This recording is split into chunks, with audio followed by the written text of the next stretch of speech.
Welcome back to the Lord of the Rings Rise to War. This is Zane's Mobile. So we're going to get started on ranking and looking at the Tier 3 commander, Thorin. He is a damage dealing / army buffing commander in the Lord of the Rings Rise to War on the Tier 3 tier list. So we're going to be going over what's his best skills, which is his best build, and how do you run him with what units and what elite skills if you do have him. So we're going to get right into, he has leader as his unique commander skill. 5 command is one of the worst, I think is the worst unique commander item that you can have. I'm not a huge fan of leader. I feel like there are far better perks than leader because you lose all your might bonuses, all those type of bonuses. You don't get access to those, which is just really frustrating. But it's not terrible. But I think it's one of the worst ones. So he has good might. He gets about 2.4 might. He's on the out of the good side tier might list. He's probably top 8. I would say he's right around probably the 4th best might commander. Treebeard is obviously the first. Ironfoot has a little bit more might than him. So he definitely has good might. His focus is a little lacking, and his speed is lacking, but it's better than Ironfoot. And I'll get more into that later into the video, why I think he's better than Ironfoot, and why you should invest more into Thorin if you have both of them unlocked than Ironfoot. So let's get right into his skills. So his skills, I love his first skill tree at the top. Oakland Shield is one of the best 15-point skills, in my opinion. First of all, it does 400%, well, 390, but 390% damage, which is solid damage every other round. So that's really good. It acts really quick, does damage, consistent damage. And every time he hits, it gains him a 5%. His army takes 5% less damage, which is really nice, and it's stackable. Obviously, you're only going to hit 5 times, so it's about round 10. You'll have a 25% damage decrease by round 10. But averagely, this stack is right around 10 to 15% damage reduction.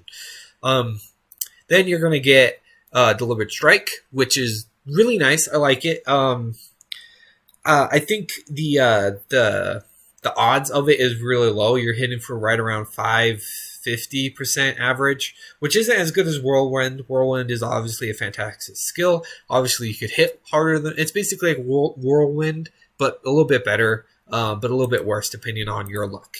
Then we have Topple, which is I love Topple. I think it's like the Ironfoot ability on Ironfoot, but better. First of all, you're not spending 8 points, 15 points to get it. You're spending 7 points, so you're saving 8 points. Plus, it does more damage than Ironfoot's Ironfoot, and it has a higher chance to stun than Ironfoot's stun ability.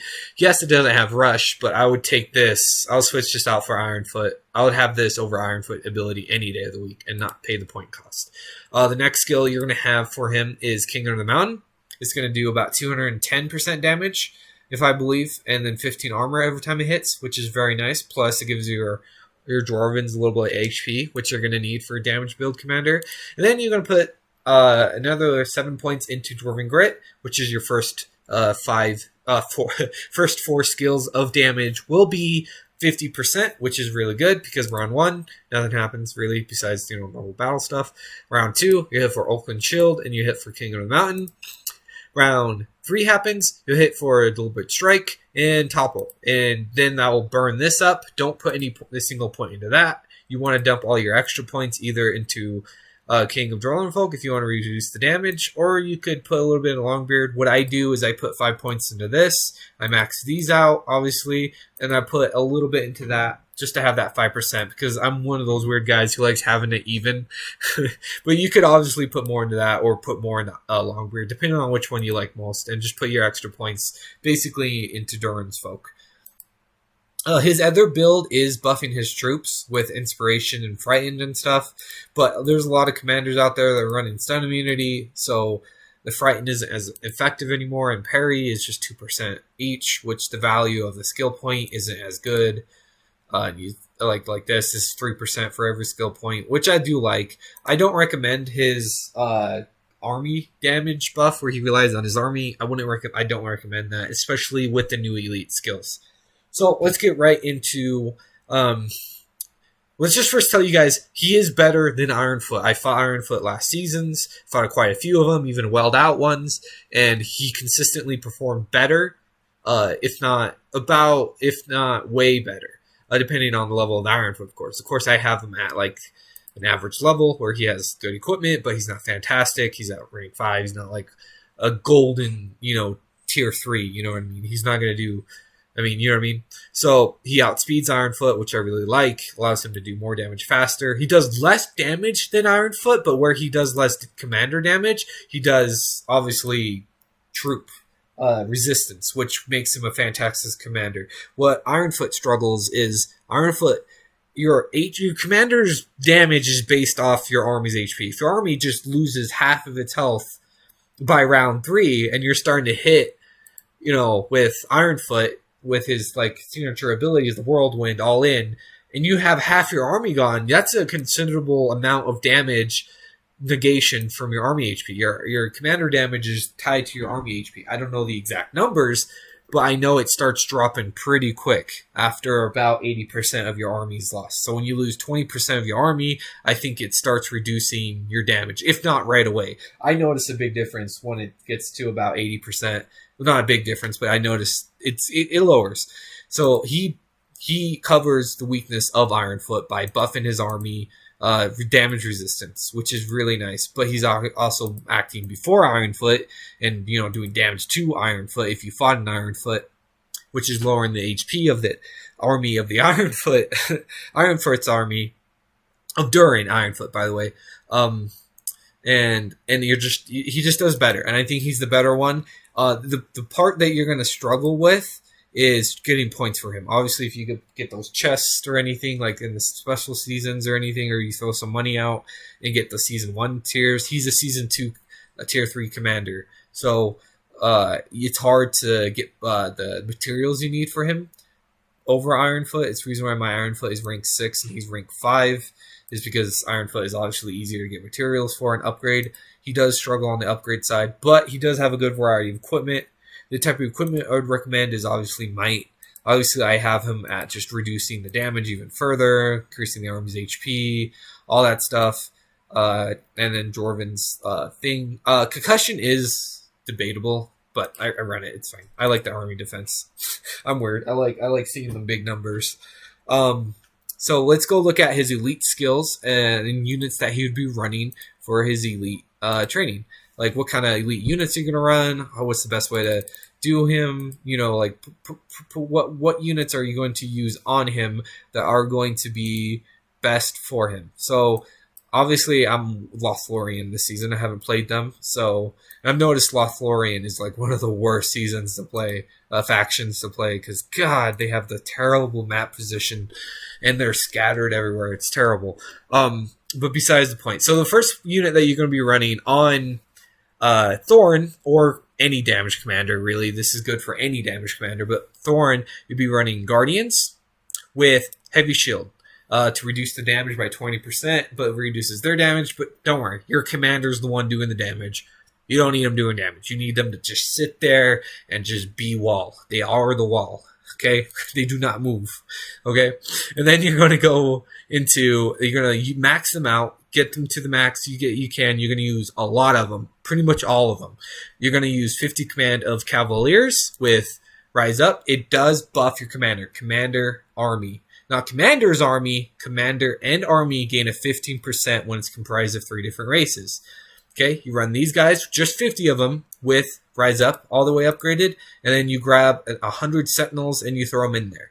And what's great is that they haven't nerfed them. I don't know if they're going to nerf it. Like they did shield training, they butchered shield training, which gave you your army a 20% damage resistant.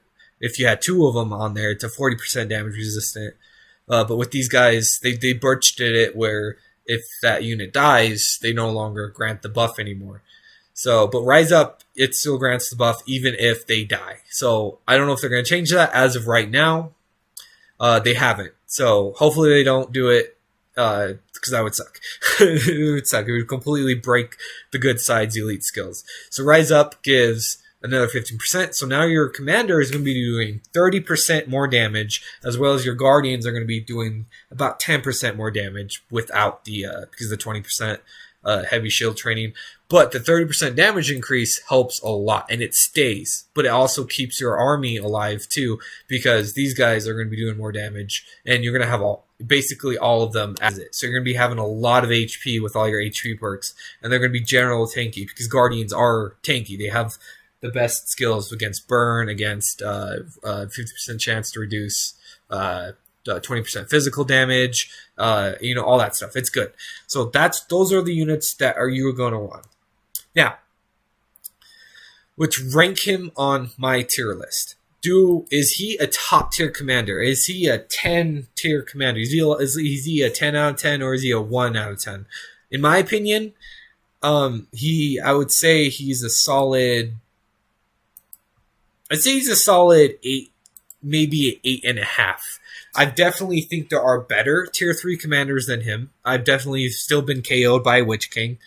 I've definitely been KO'd by a Golden Theoden. Obviously, Theoden should be in a tier 3 spot. Let's be real. He's a king. He should be in a tier 3. Anyways, we're not going to get into that. So he's good. He's definitely a good commander. I think he's better than Ironfoot, but it could vary from commander to commander. He beats Ironfoot, that's for sure.